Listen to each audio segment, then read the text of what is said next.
ఇగో ఇప్పుడు దసరా వస్తుంది కదా, మా గల్లోళ్ళు షాపింగ్ చేసుకొని వచ్చిరు నిన్న. ఏం సూపర్ ఉన్నాయి ఆ చీరల విషయం నుంచి. నాకు ఒక్క పని అయ్యే బుద్ధి అయితే లేదు. తెల్లం దాకా పొద్దున్న దాకా ఆ చీరలే తిరుగుడు. నా పానమంతా నీళ్ళు అవుతుంది. ఎప్పుడు కొనుక్కుంటానో ఏం పడవ చీరలని. వాళ్ళకన్నా అడుగుతానే అడిగి చప్పుడు దాకా షాపింగ్ చేసుకొని వస్తా, చీరలు అయిపోతాయి మళ్ళీ.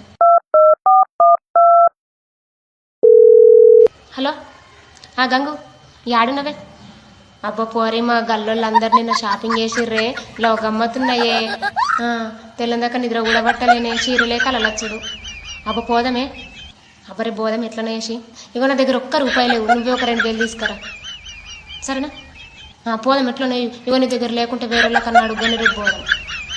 మళ్ళీ అయిపోతాయి ఏ చీరలు. నేను రెడీ ఉంటాం మరి రేపు, మళ్ళీ రానకు. అదేందేం పడు వాళ్ళని మనం వంకున్నారనుకో, ఇక నా మనసు అంతా దాని మీదనే ఉంటుంది. అది కొన్నదాకా మనసులే పట్టదు. ఇక షేప్ అయ్యేసినా కానీ కొంటా.